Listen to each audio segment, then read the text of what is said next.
של היום על דף עמוד א', אנחנו מתחילים את השיעור בדף כ' עמוד ב', בשורה החמישית לפני הסוף. למדנו במשנה שסימני העוף לנו נאמרו, אבל אמרו חכמים כל עוף דורס טמא. אמר רב נחמן, היה בקיא בהם ובשמותיהם, עוף הבא בסימן אחד טהור, ושאין בקיא בהם ובשמותיהם, עוף הבא בסימן אחד טמא. ובשני סימנים טהור, והוא שיכיר עורב, וכל מין עורב, אמר המימר, הלכתה, עוף הבא בסימן אחד טהור, והוא דלא דריס. אמר לי רב אשי למימר, הדה רב נחמן, מאי? אמר לי, לא שמיע לי, כלומר, לא סבירה לי. והיא בהתאמה, משום דפרס ואוזניה, לא שכיחה ביישוב.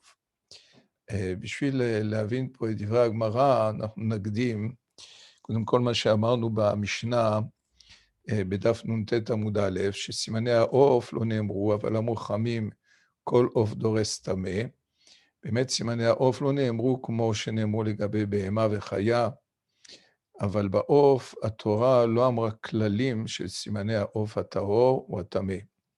אבל היא מנתה את כל סוגי העופות הטמאים, אחד אחד, כמו שנראה בפסוק שם בספר ויקרא בפרק י"א, מפסוק י"ג עד פסוק י"ט, יש לנו שם 20 עופות טמאים בשמותיהם, אבל חכמים מסרו לנו בכל זאת כללים של טהרה, שכל עוף דורס נחשב כטמא, ועוד סימן שכל שיש לו אצבע יתרה, יש לו זפק, קורקבן לא נקלף, אז זה סימני טהרה, כל שלושת הסימנים האלה. רבי אלעזר בר צדוק הוסיף, כל עוף החולק את רגליו, זאת אומרת, אם שמים את העוף על גבי חוט, אז שני רגליים הקדמיות, האצבעות הקדמיות, עוברות מצד אחד של החוט, ויש שתיים האחרות בצד השני של החוט, ואם הוא חולק את רגליו בצורה כזאת, אז הוא גם, זה סימן טומאה. עכשיו, באמת בתורה כתוב שם, ואת אלה תשקצו מן העוף, לא יאכלו שקציהם, אז התורה מונה פה 20 עופות, את הנשר, את הפרס, את האוזניה, ואת הדאה, ואת האיה למינה, ואת עורב למידו, ואת בת היענה, ואת התחמז, ואת השחב, ואת הנץ למינהו, ואת הכוז, ואת השלף, ואת השלח, ואת הינשוף, ואת הצ'ינשמד, ואת הקעת, ואת הרחם, ואת החסידה, הענפה למינה, ואת הדוכיפת, ואת העטלף. אז יש פה 20 עופות שהם טמאים ובאים בשמותיהם. התורה הוסיפה 4 עופות עם תוספת של המילה למינה, או למינו, או למינהו. אז אומר הרמב"ם, בפרק א' בהלכה י"ד בהלכות מחלות אסורות, שסימני עוף טהור לא נתפרש מן התורה, אלא המנה מינים טמאים בלבד, ושאר מיני העוף מותרים. זאת אומרת, מזה שהתורה מנתה את ה-20 אלה, כמו שנראה באמת מדובר על 24, כמו שהרמב"ם ימנה, אז מדובר רק אלה טמאים. כל שאר העופות שלא נמנו כאן עם מינם, הם בעצם טהורים. לכן עקרונית, אם אדם מכיר את כל ה-24 עופות שהרמב"ם פה ימנה תכף, אז והוא מכיר אותם בצורתם, בשמותם, אז כל עוף אחר יוכל לאכול אותו, שהרי הוא לא שייך לכל ה-24 שנמנו כאן. אז אומר הרמב"ם, ואלו הן, נשר, פרס, אוזניה, דאה, והיא הרעה אמורה במשנה תורה, בספר דברים, היה והיא הדיה אמורה במשנה תורה, מן היה שכן כתוב בה למינה, כתוב בתורה שהיה למינה, בפסוק י"ד, יש לנו גם העורב למינו, אז יש פה עוד סוג, יש לנו את הנץ למינהו, זה הסוג השלישי, שכתוב במילה למינה או מינו, מינהו, ואת הענפה למינה, פסוק י"ט. אז ממשיך פה הרמב"ם ומביא, מינה היה שכן כתוב בעל למינה מכלל שהוא שני מינים, עורב וזרזיר שכן נאמר בעורב למינו להביא את הזרזיר, יענה, תחמס, שחף, נץ, שרנקה והוא מן הנץ, שכן כתוב בו למינהו, כוס, שלח, ינשוף, תנשמת, קעת, אחמה, חסידה, ענפה, ומן הענפה שכן נאמר בה למינה, הדוכיפת והטלף. אז יש לנו פה 24 עופות, כל מה שלא שייך לאחת העופות האלה, לכל ה-24, הוא בעצם טהור, כך הביא כאן הרמב"ם. עכשיו, ידוע לנו שיש לו סימן אחד של טהרה, אז הוא טהור, חוץ מהעופות שכתובים בפרשה, שהרי יש מהם 20 שיש להם 3 סימני טהרה, תוך ה-24 יש 20 שיש להם 3 סימני טהרה, ואף על פי כן הם טמאים, לעורב יש 2 סימני טהרה, ולפרס האוזניה יש סימן טהרה 1, ובכל זאת הם טמאים. אבל כל שאר העופות שבעולם, זו דוגמה, אם לדוגמה אנחנו מוצאים עוף שיש לו 2 סימני טהרה והוא לא עורב, אנחנו יודעים מה זה עורב וראינו מה זה עורב, והוא ודאי לא עורב, אז הוא טהור. או אם יש לו סימן טהרה אחת והוא לא פרס ואוזניה, שהרי רק הפרס והאוזניה יש להם סימן טהרה אחד, והם היחידים בעולם שיש להם סימן טהרה אחד והם טמאים. לכן כל עוף שיש לו סימן טהרה אחד, וידוע לנו שהוא לא פרס ולא אוזניה, אז הוא טהור. וכן זה הדרך לגבי שאר העופות. אבל כל שאר העופות שבעולם, כיוון שאינם דומים לנשר ב4 סימני טומאה, אז גם טהורים. אז גם הוצרך לקודבם, התורה הוצרכה לקודבם לומר ש20 עופות, אף על פי שיש להם 3 סימני טהרה, ועורב אף על פי שיש לו 2, פרס ואוזניה אף על פי שיש לו 1 טמאים, אבל כל שאר העופות כל שיש להם אפילו סימן אחד של טהרה בלבד, טהורים, כמו שאמרנו וכמו שהסברנו עד עכשיו. עכשיו אנחנו חוזרים פה לדברי הריף, אז למדנו פה במשנה סימני העוף לא נאמרו, אבל אמרו חמים כל עוף דורס טמא. ושם המשנה הביאה את הסימני טהרה, כמו שכבר הזכרנו, כל שיש לו אצבע יתרה, וזפק וקורקבן נפלא קלף טהור. עוד סוג של סימן טומאה פה, שרבי אלעזר בר צדוק מבין, שכל עוף החולק את רגליו, טמא כמו שהסברנו.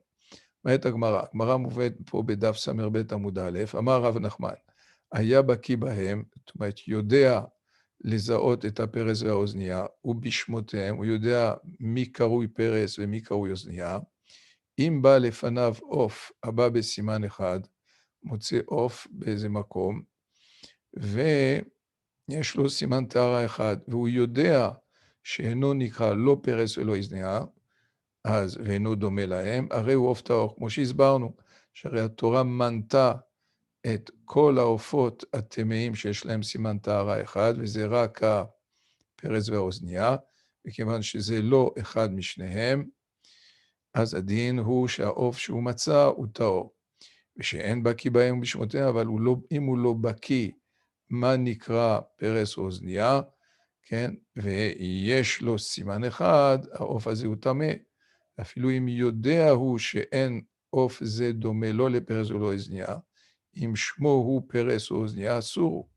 לכן שינן שממין של פרס או אוזניה, זאת אומרת, זה יכול להיות סוג של מינו של הפרס ואוזניה, ולכן הדבר הזה הוא, העוף הזה שהוא מצא הוא טמא.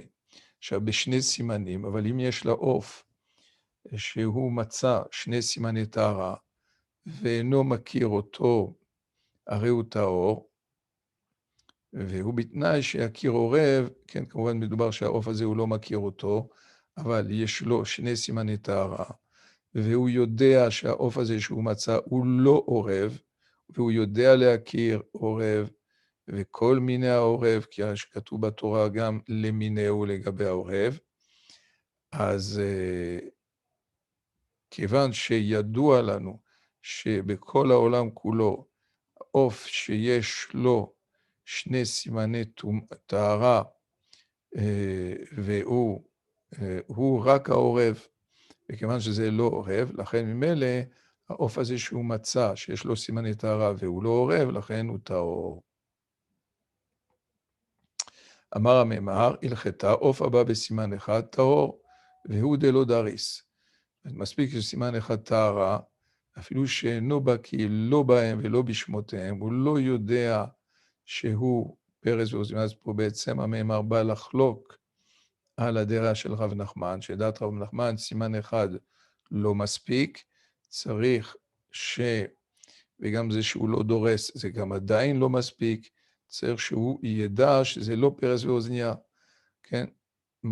אבל דעת המאמר, מספיק שיש לו סימן אחד טהרה והוא לא דורס, כל כמה שלא ראינו אותו דורס, הכוונה מה זה דורס, כמו שנראה לכמה גם על ידי ציורים, שעוף הנותן רגלו על האוכל בשעת האכילה, כדי שלא ינוד ולא יעלה כולו לפיו, שלא יעלה כל הטרף הזה שהוא בעצם אוכל, לא יעלה כולו, תופס אותו ברגליים, ואז ככה הוא אוכל. וזהו עוף הדורס, לפי ההגדרה של דורס.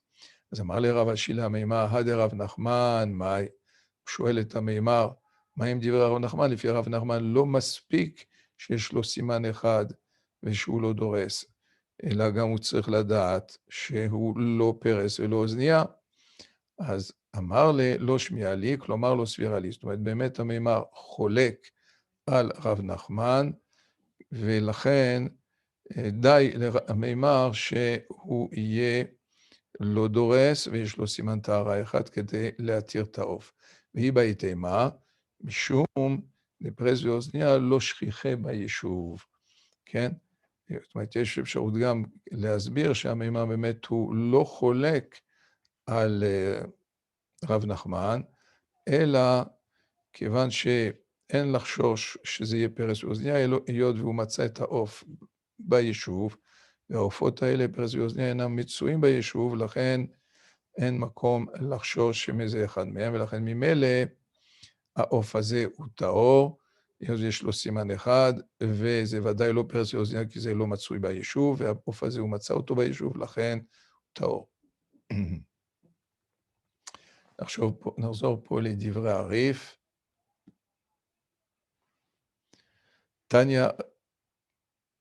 תניא, רבי אומר, גלוי וידוע לפני מי שאמר, והיה העולם, שבהמה טמאה מרובה מן הטהורה, לפי קרמנה הכתוב בטהורים, ועופות טהורים מרובים על הטמאים, לפי קרמנה הכתוב בטמאים. למאי נפקא מינה, לכדרב הונא, דאמר רב הונא אמר רב, ואמרי לה אמר רב הונא אמר רב, משום רבי מאיר, לעולם ישנה אדם לתלמידיו דרך קצרה. אז נראה את הריף המבואר. הגמרא הזאת מפרט בדף ס"ג עמוד א', מביאה ברייתא, רבי יהודה הנשיא אומר, גלוי וידוע לפני מי שאמר עולם כוונה לקדוש ברוך הוא, שבהמה טמאה מרובה מן הבהמות, הקדוש ברוך הוא ברא את כל עולמו, הוא יודע בדיוק את כולם של הבהמות הטהורות והטמאות שיש בעולם, ולכן מילא הוא גם יודע שטמאה מרובה מן הטהורות. לפיכך שהקדוש ברוך הוא מנה את הבהמות, אז מנה כתוב בטהורים, שהרי הם המועטים, דכתיב פרשת ראה, העיל, כן, אייל, צבי, יחמור, וכן הלאה, שרק אלו הם הטהורות. עכשיו לגבי העופות, גם הקדוש ברוך הוא יודע את מה שהוא ברא, הוא מכיר את כל העופות בעולם, את הטהורים ואת הטמאים, וידוע לו שעופות הטהורים מרובים על הטמאים, לכן כשהקדוש ברוך הוא מנה לנו את העופות, אז הוא מנה לנו את הטמאים, שהם המועטים בעולם. למאי נפקא מינה? הרי ודאי פשיטא הוא שאם היו עוד עופות טמאים, או עוד בהמות טהורות, התורה הייתה מונה אותם. אז מתרצים רבים בא להשמיע לנו לכדרב הונא דאמר רב הונא אמר רב, ואמרי לה אמר רב הונא אמר רב משום רבי מאיר, לעולם ישנה אדם את תלמידיו דרך קצרה. כן? כשרב מלמד את תלמידו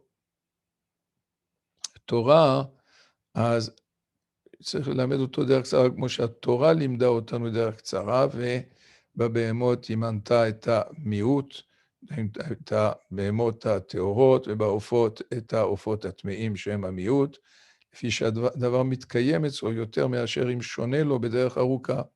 לכן מנתה התורה את הבהמות הטהורות והעופות הטמאים שהם המועטים. אנחנו נראה פה קצת מדברי אולי נראה ישר את דברי השולחן ערוך. השולחן ערוך בסימן פ"ב סעיף ב', כל מי שהוא בקיא באותם מינים ובשמותיהם, הרי זה אוכל כל עוף שאינו מהם ואינו צריך בדיקה. ועוף טהור נאכל במסורת, עדיין לא למדנו, אני נראה את זה בשיעור הבא, והוא שיהיה דבר פשוט באותם מקומות, באותו מקום שזה עוף טהור. ונאמר הצייד, לומר וכולי. מי שאינו מכירם ואינו יודע שמותיהם, בודק בסימנים. כל עוף שהוא דורס ואוכל, בידוע שהוא ממינים הטמאים. ואם אינו יודע אם דורס, אם לאו, אם כשמעמידים אותו על חוט חולק את רגליו, שני אצבעותיו לכאן, שני אצבעותיו לכאן, או שקולט מן האוויר ואוכל, גם זה מובא בגמרא, עדיין לא ראינו את זה בדברי הרי"ף. בידוע שהוא דורס, ואם ידוע שאינו דורס, יש 3 סימני טהרה. אצבע יתרה, זה אפק קורבן נקלף ביד. לאפוקי אינו נקלף, אלא בסכין.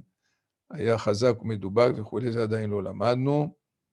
עכשיו, אף על פי שיש לו 3 סימנים אלו, אין לאוכלו, לפי שאנו חוששים שמהו דורס, אלא אם כן יש להם מסורת שמסרו להם אבותיהם שהוא טהור. אולי נראה קצת תמונות.